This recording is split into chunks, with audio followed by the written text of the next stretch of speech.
Merhaba arkadaşlar, örgü kanalıma hoş geldiniz. Kız çocuklarımız için kolay ve güzel tığ işi süveter kazak yaptım. Bugün bu süveter anlatımını sizlerle paylaşmak istiyorum. Çiçekli bir süveter yaptım bakın arkadaşlar. Bebek mankenimin üzerinde görün istedim. Bu bebek mankenin büyüklüğü 3 aylık bebek ölçüsünde arkadaşlar. Ben bugün bu süveter anlatımını 3-6 aylık bir bebek için yapıyorum. Bakın üzerinde duruşu bu şekilde.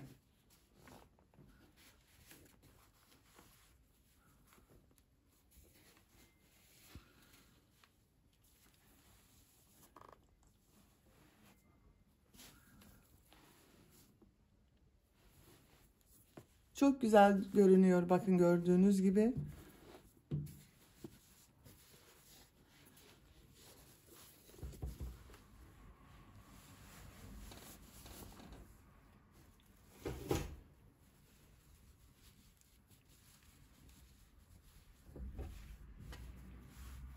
Bakın arkadaşlar. Kazağımız bu şekilde. Çiçekler çok güzel oldu. Renk de çok güzel oldu bakın. Yaka bölümü bu şekilde çok güzel.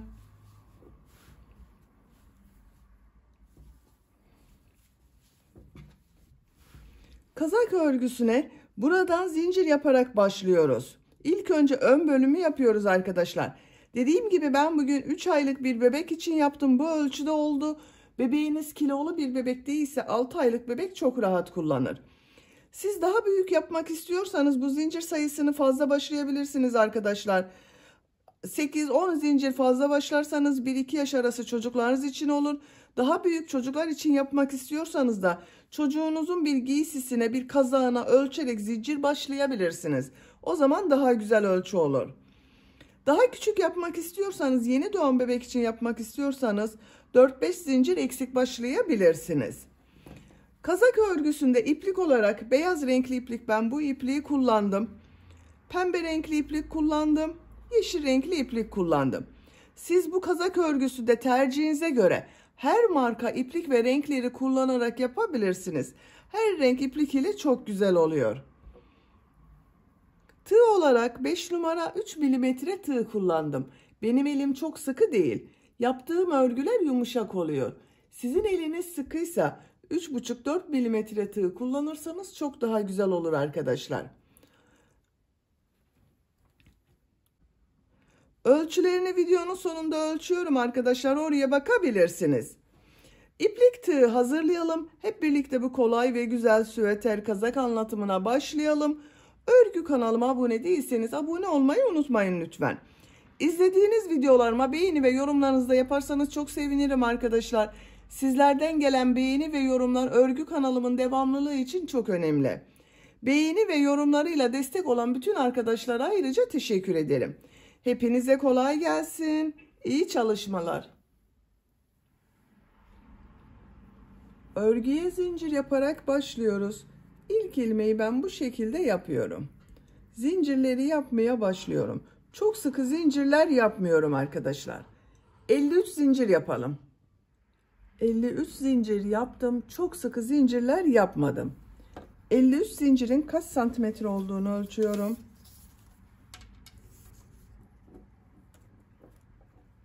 25 santimetre zincir uzunluğu var. Benim elimin sıklığına göre 25 santimetre için 53 zincir yaptım arkadaşlar. Sizin elinizin sıklığına göre daha fazla zincir yapmanız gerekebilir. Siz daha büyük çocuklar için yapmak istiyorsanız bunu 8-10 zincir fazla başlayabilirsiniz. Veya küçük yapmak istiyorsanız 5-6 zincir eksik yapabilirsiniz. Tığ üzerine iplik alıyorum. 3 ilmek atlıyorum. 4. ilmeğe trabzan yapıyorum. Trabzan sırası yapıyorum. Bu 3 ilmek atladığımda trabzan oluyor. Her zincir üzerine trabzan yapıyorum.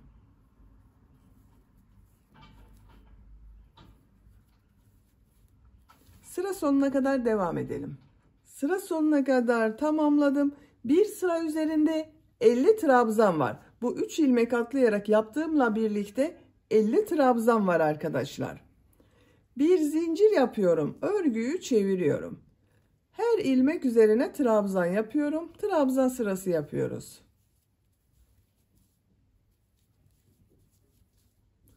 Sıra sonuna kadar devam edelim. Sıra sonuna kadar tamamladım. Son trabzanı. Bakın burada 3 ilmek atlayarak yaptığım bir trabzan var. 3. ilmeğe tığ takıyorum. Trabzan yapıyorum. Bu bir sıra üzerinde 50 trabzan var. Beyaz renkli ipliği burada bitiriyorum. Renkli iplik ile model yapmaya başlıyorum. Yeşil renkli iplik ile başlıyorum. Şu şekilde ilmek yapıyorum. Zincir yaptım, sağlamlaştırdım. Örgüyü çeviriyorum. Beyaz renkli ipliği kesmiyorum. Burada bekletiyorum arkadaşlar. İlk ilmeğe bir trabzan yapıyorum. Tığ üzerine iplik alıyorum. Bir ilmek atlıyorum. Bu ilmeğe aynı ilmek içine bir trabzan, 2 zincir, bir trabzan yapıyorum.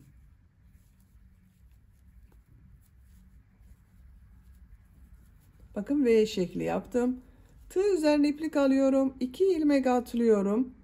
Bir trabzan, 2 zincir, bir trabzan yapıyorum.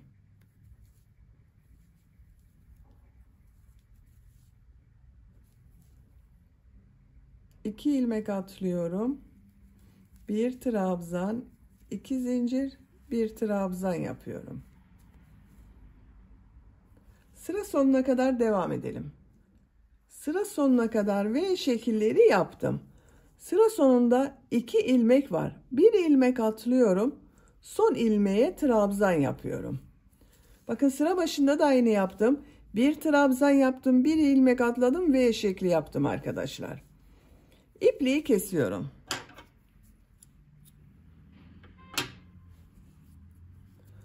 Kaç V şekli yaptığımı sayıyorum. 2, 4, 6, 8, 10, 12, 14, 16 V şekli oldu. 16 model olacak arkadaşlar. Pembe renkli iplik ile modele başlıyorum. Bu ilk ilmeğe bakın. Trabzan yaptığım ilmeğe ipliği bağlıyorum. Buradan ilmek yapıyorum. Bir zincir yapıyorum. Aynı ilmeğe bir trabzan yapıyorum.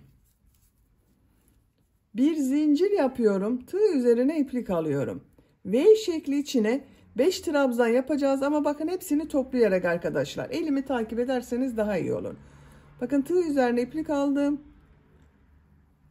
İplik alıyorum, uzatıyorum. 2 ilmekten çektim. Tığ üzerinde bekletiyorum. 2 ilmek var. Tekrar tığ üzerine iplik alıyorum.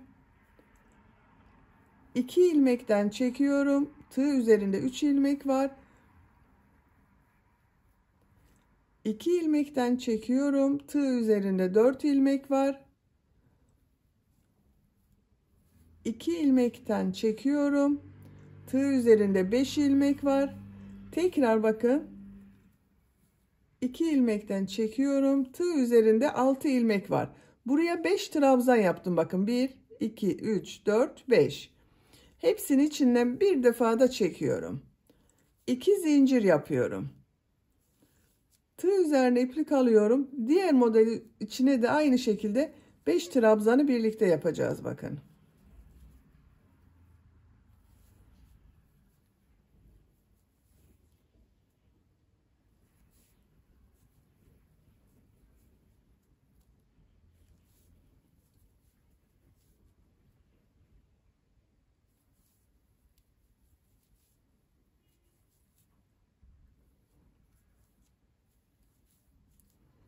İki zincir yapıyorum.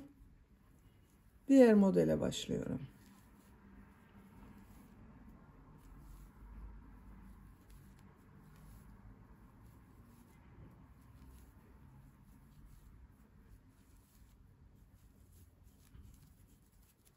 Bakın bu şekilde model oluyor.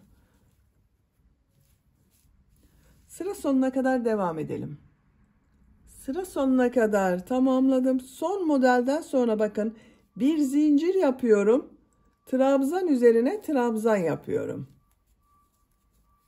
İpliği kesiyorum.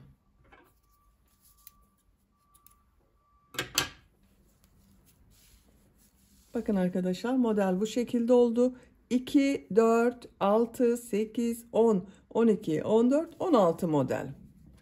Şimdi beyaz renkli iplik ile devam ediyorum. Bakın burada bekletiyordum beyaz renkli ipliği. Şu ilk ilmek üzerine beyaz renkli ipliği tığ yardımıyla alıyorum. Bir zincir yapıyorum. İlk ilmeğe trabzan yapıyorum. Bu bir zincir üzerine bir trabzan yapıyorum. Model üzerine bir trabzan yapıyorum. 2 zincir yaptım. Zincir üzerine 2 trabzan yapıyorum. Model üzerine bir trabzan yapıyorum. 2 zincir üzerine 2 trabzan yapıyorum.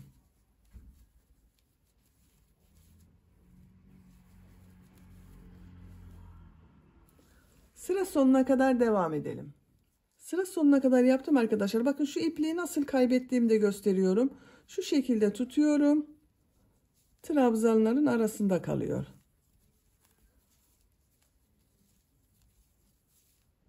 Model üzerine trabzan yapıyorum.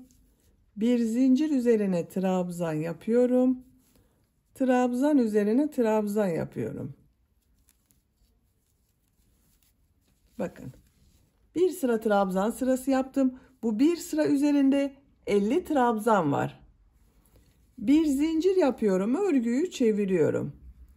Trabzan sırası yapıyoruz.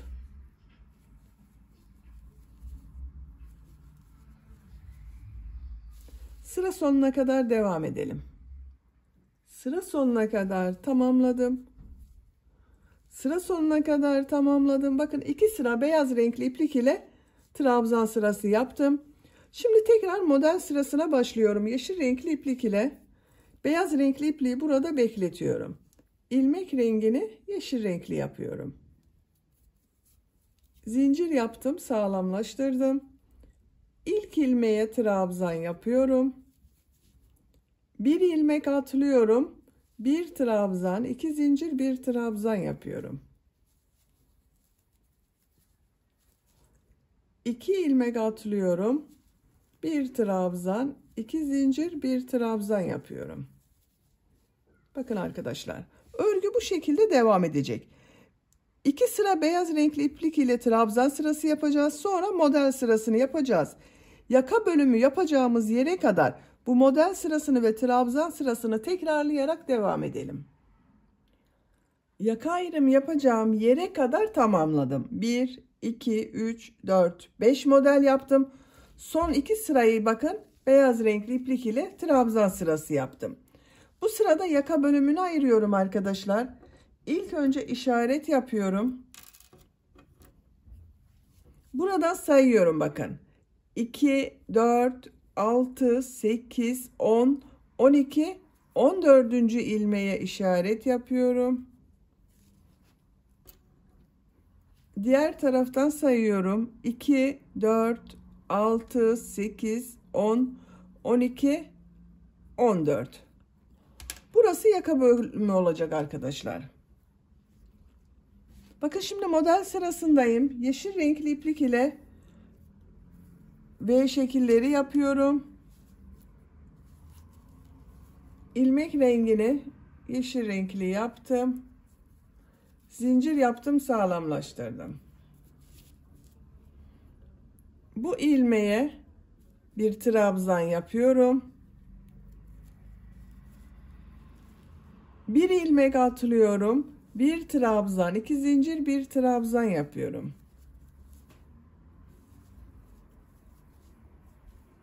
İki ilmek atlıyorum.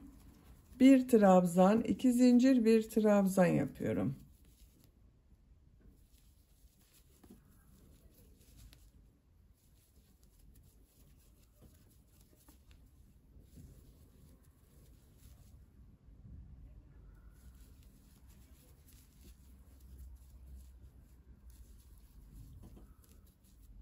Bakın 1, 2, 3, 4 V şekli yaptım.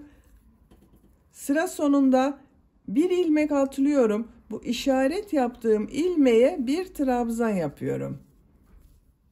İpliği kesiyorum.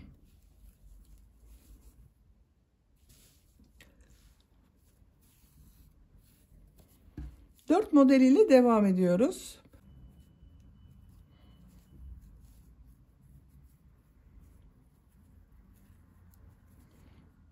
Buradan bir ilmek yapıyorum.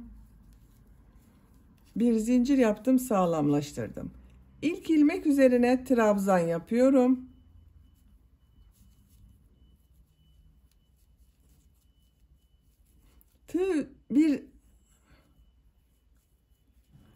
Bir zincir yapıyorum. V şekli içine modelleri yapıyorum.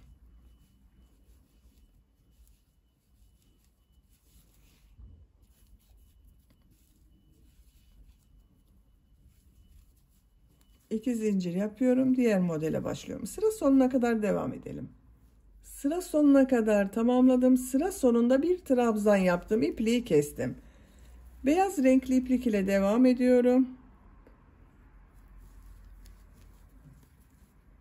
Trabzan sırası yapıyoruz. Bir zincir üzerine trabzan yapıyorum. Model üzerine trabzan yapıyorum. 2 trabzan yapıyorum. Sıra sonuna kadar devam edelim. Sıra sonuna kadar trabzan yaptım. Bu bir sıra üzerinde 14 trabzan var. Bir zincir yapıyorum. Örgüyü çeviriyorum. Her ilmek üzerine trabzan yapıyorum. 14 trabzan yapıyoruz. Sıra sonuna kadar devam edelim. Sıra sonuna kadar tamamladım. 14 trabzan yaptım. Yeşil renkli iplik ile devam ediyorum. İlmek rengini yeşil renkli yapıyorum.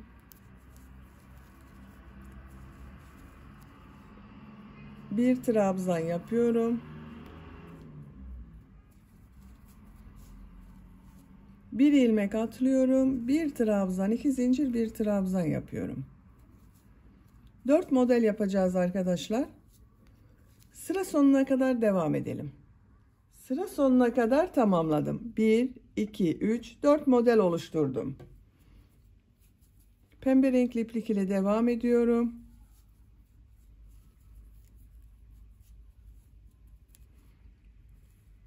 İlmek yapıyorum. İlk ilmeğe trabzan yapıyorum. Bir zincir yapıyorum. Model ortasını bakın 2 zincir üzerine 5 trabzan yaparak topluyorum.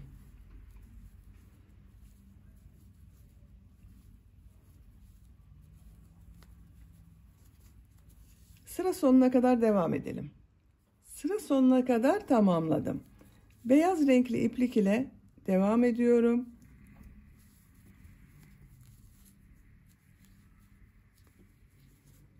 Bir zincir üzerine trabzan yapıyorum. Model üzerine trabzan yapıyorum. Sıra sonuna kadar devam edelim. Sıra sonuna kadar trabzan yaptım. Bakın bu yükseklik oldu arkadaşlar. İpliği kesiyorum.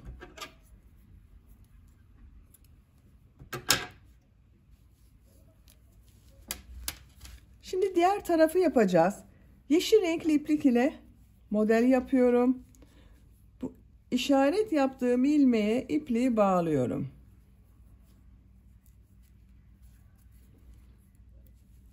İlmek yapıyorum. Trabzan yapıyorum. Bir ilmek atlıyorum. Bir trabzan, 2 zincir, bir trabzan yapıyorum. 2 ilmek atlıyorum. Bir trabzan, 2 zincir, bir trabzan yapıyorum. Bu şekilde devam edecek arkadaşlar. Buranın aynısı olacak. Burada ne yaptıysak burada da aynı şekilde yaparak tamamlayalım.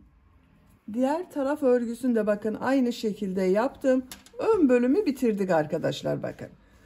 Bu yaka yüksekliğinin kaç santimetre olduğunu ölçüyorum. 5 santimetre yükseklik var. Siz daha büyük çocuk için yapıyorsanız, bunu 3-4 yaş çocuk için yapıyorsanız bir sıra daha devam edebilirsiniz. Şimdi arka bölümü yapalım. Arka bölüm aynı sayıda başlıyoruz arkadaşlar. Zincir yapıyorum. Çok sıkı zincirler yapmıyorum. 53 zincir yapalım. 53 zincir yaptım.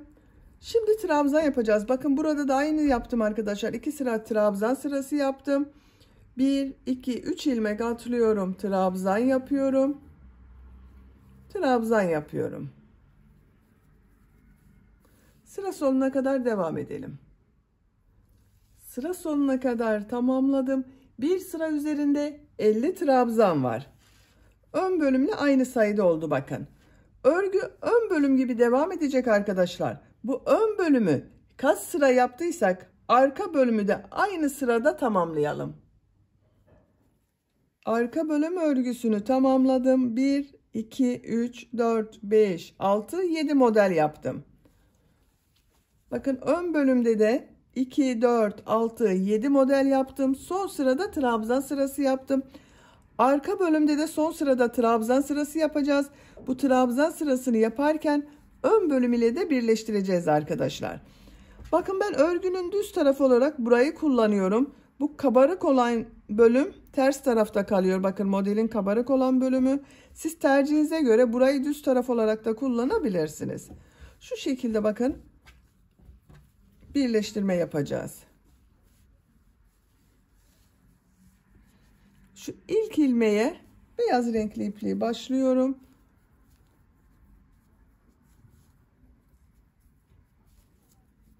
Zincir yaptım, sağlamlaştırdım. İlk ilmeğe bir trabzan yapıyorum. Bakın tığı iplikten çıkarıyorum. Şu ilk ilmeğe, ön bölümde ilk ilmeğe tığı takıyorum. İlmeği içinden çekiyorum. Tığ üzerine iplik alıyorum. Bakın bu bir zincir yaptığım yere bir trabzan yapıyorum. Tığdan ipliği çıkarıyorum. İkinci ilmeğe tığ takıyorum. İlmeği içinden çekiyorum.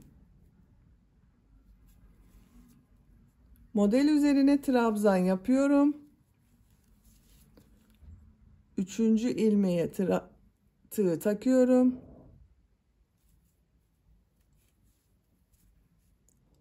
Üçüncü ilmeğe tığ takıyorum. İlmeği içinden çekiyorum.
Bakın son ilmeğe tığ takıyorum. İpliği aldım.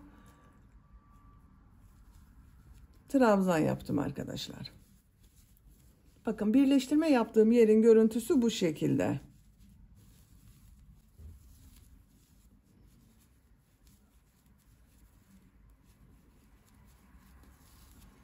Bakın burada 4 model, bakın şuraya kadar trabzan yaparak devam edelim.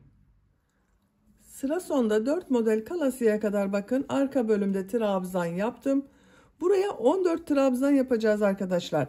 Bakın ön bölümde 14 trabzan var. Buraya da 14 trabzan yapacağız. Bakın 1, 2, 3, 4, 5, 6, 7, 8, 9, 11, 12, 13, bir de bu 14. 14.'yü yaptım. Şimdi ön bölüm ile birleştiriyorum. Bakın ön bölümde şu ilk ilmeğe tığ takıyorum. İplik aldım, içinden çekiyorum. Trabzan yapıyorum.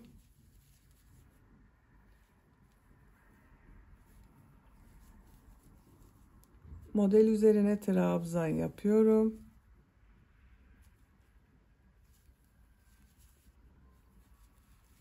Trabzan yapıyorum.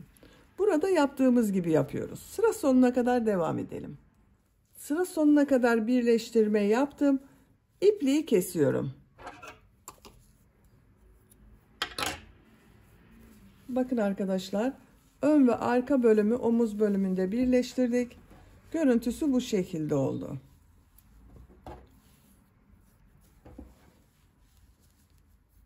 Buradan beyaz renkli ipliği başlıyorum. Bakın herhangi bir kenardan şöyle buradan ilmek yapıyorum. Sık iğne sırası yapıyorum.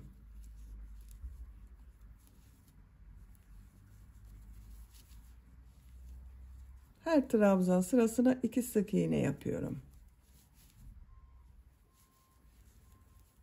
Sıra sonuna kadar devam edelim.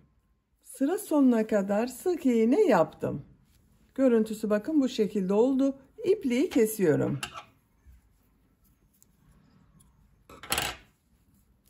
Diğer taraftan başlıyorum.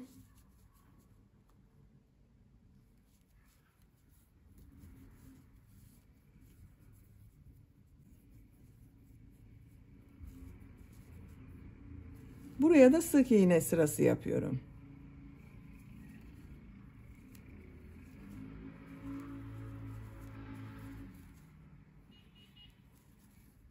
Sıra sonuna kadar devam edelim. Sıra sonuna kadar sık iğne yaparak tamamladım. İpliği kestim arkadaşlar. Bakın burada da bir sıra sık iğne yaptım. Görüntüsü bu şekilde oldu. Şimdi yan bölümlerden birleştireceğiz. İlk önce kol bölümlerinin olduğu yerlere işaret yapıyorum. Bakın 1, 2, 3, 4 modelden sonra şu trabzan sırasına işaret yapıyorum. Bunun tam karşısına da diğer tarafa işaret yapıyorum. Arka bölümde de aynı yapıyorum arkadaşlar. Bakın 1, 2, 3, 4 model trabzan sırasına işaret yapıyorum. Şu ilk trabzan sırası.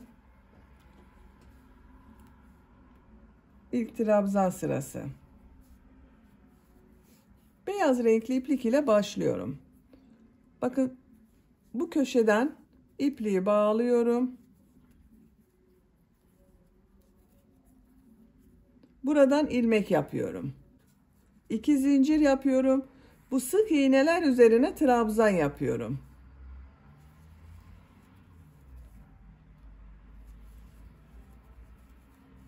Kol için işaret yaptığım buraya kadar devam edelim. İşaret yaptığım yere kadar trabzan yaptım. Şimdi ön bölüm ile birleştireceğiz arkadaşlar, bakın. Tığ üzerine iplik alıyorum. Burada işaret yaptığım bu ilmeğe bir trabzan yapıyorum. Bakın ilk trabzanı birleştirdim. Tığ üzerinden ilmeği çıkarıyorum. İkinci ilmeğe tığ takıyorum. İlmeği içinden çekiyorum. Trabzan yapıyorum.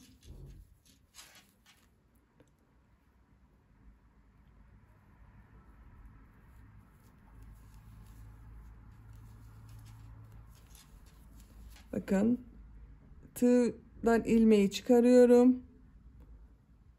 İlmeğe taktım. İlmeği içinden çekiyorum.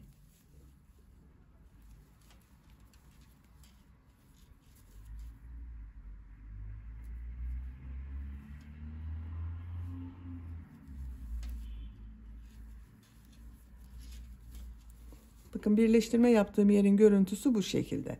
Sıra sonuna kadar birleştirme yaparak devam edelim. Sıra sonuna kadar birleştirme yaptım. Birleştirme yaptığım yerin görüntüsü bakın bu şekilde oldu. İpliği kesiyorum.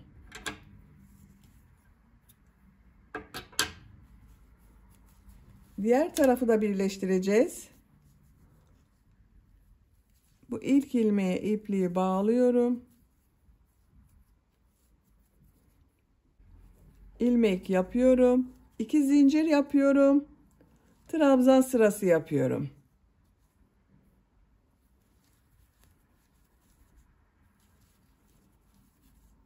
Bakın bu şekilde. İşaretleyene kadar trabzan yapalım. Sonra diğer bölüm ile birleştirelim. Bakın burada yaptığımızın aynısını burada da yapıyoruz. Tamamlayalım gelelim arkadaşlar. Sıra sonuna kadar tamamladım. İpliği kesiyorum.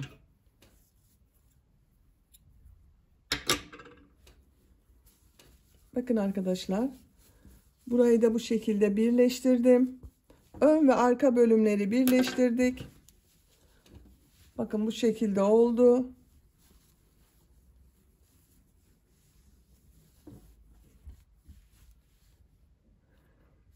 Bu renk iplik ile şimdi uç bölümü yapacağız.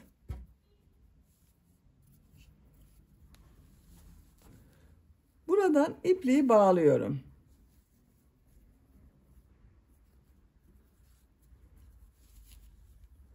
İki zincir yapıyorum. Trabzan sırası yapıyorum arkadaşlar. Bakın şu ilmeklere trabzan yapıyorum.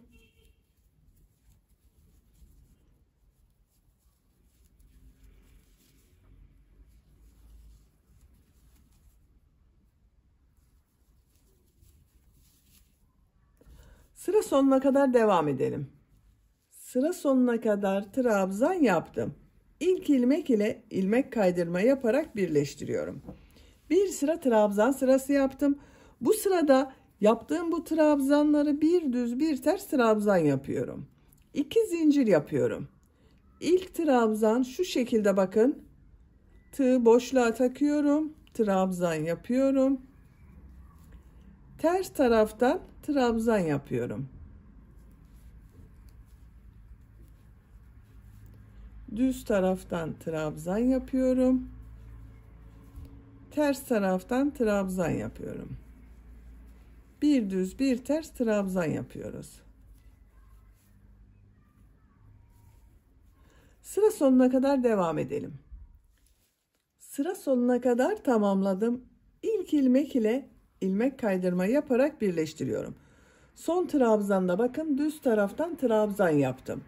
Sıra başında yaptığım 2 zincir ters tarafta görünen trabzan oldu. Görüntüsü bu şekilde oldu. 2 zincir yapıyorum. Bu sırada yaptığım bu trabzanları nasıl görüyorsam o şekilde trabzan yapıyorum. Düz tarafta görüyorum. Düz taraftan trabzan yapıyorum. Ters taraftan trabzan yapıyorum.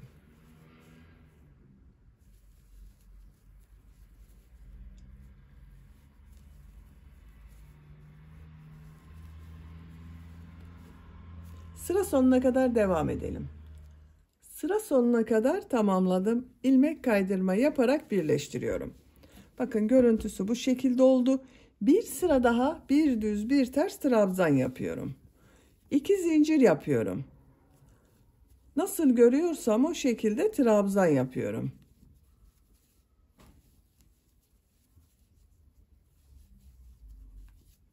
Siz tercihinize göre burada bitirebilirsiniz arkadaşlar.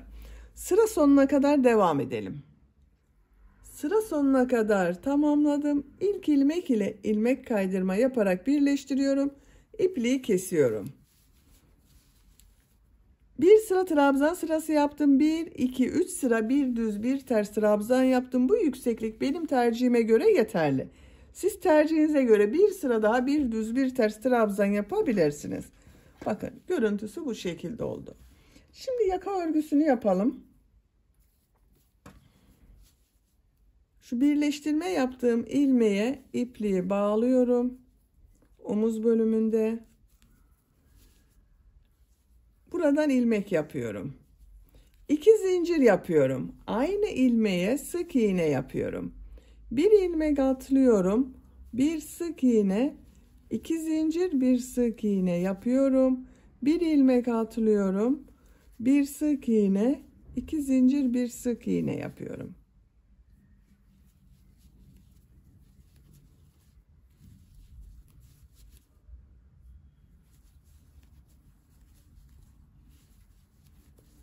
Bakın bu şekilde pıtırcık modeller yapıyoruz. Yaka çevresinde modeller yaparak sıra sonuna kadar devam edelim. Sıra sonuna kadar pıtırcık model yaparak tamamladım. Son yaptığım modeli ilk yaptığım, bakın bu model ile ilmek kaydırma yaparak birleştiriyorum. İpliği kesiyorum.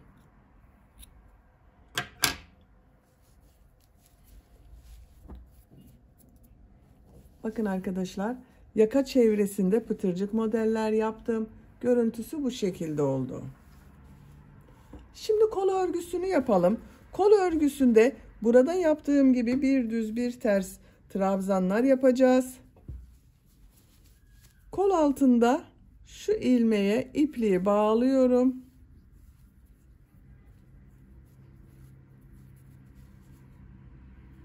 İlmek yapıyorum. 2 zincir yapıyorum. İlk önce trabzan sırası yapıyorum. Bu ilmeğe trabzan yapıyorum. Trabzan yapıyorum. Sık iğne var zaten, bakın arkadaşlar, kol çevresinde. Her ilmek üzerine bir trabzan yapıyorum.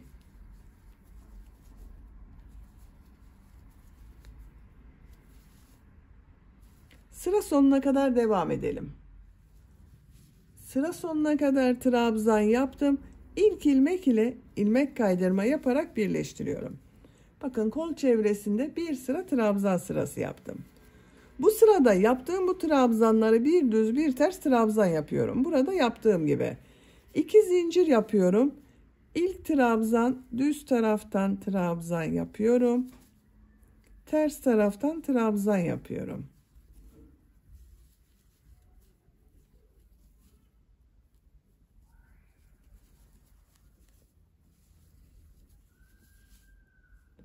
Sıra sonuna kadar devam edelim. Sıra sonuna kadar tamamladım. Son trabzan, düz taraftan trabzan yaptım. İlk ilmek ile ilmek kaydırma yaparak birleştiriyorum. Sıra başında yaptığım 2 zincir ters tarafta görünen trabzan oldu. Bu sırada yaptığım bu trabzanları nasıl görüyorsam o şekilde trabzan yapıyorum. 2 zincir yapıyorum. Düz taraftan trabzan yapıyorum. Ters taraftan trabzan yapıyorum.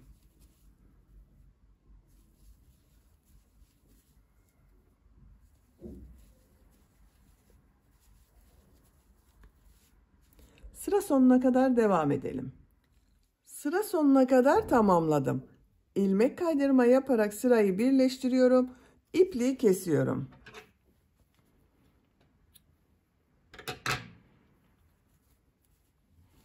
Bakın arkadaşlar, kol örgüsü bu şekilde oldu. Bir sıra trabzan sırası yaptım. 2 sıra bir düz bir ters trabzan yaptım. Siz tercihinize göre bir sıra daha bir düz bir ters trabzan yapabilirsiniz. Diğer kol örgüsünde bakın aynı şekilde başladım, tamamladım. Böylece süveter kazak örgüsünü bitirdik arkadaşlar. Bakın çok güzel oldu. Yaka bölümü de çok güzel oldu arkadaşlar. Bitmiş olarak ölçülerini söylüyorum. Gövde genişliğini ölçüyorum. 25 santimetre. Yüksekliğini ölçüyorum. 29 santimetre. Kol altından yüksekliği ölçüyorum. 18 santimetre. 3-6 aylık bir bebek için yaptım arkadaşlar. Bu şekilde oldu. Bebeğiniz kilolu bir bebek değilse 6 aylık bebek çok rahat kullanır. Beni dinlediğiniz ve izlediğiniz için hepinize çok teşekkür ederim. Örgü kanalıma abone değilseniz abone olmayı unutmayın lütfen. Sizlerle yeni örgülerde görüşmek dileğiyle. Hoşça kalın, sevgiyle kalın.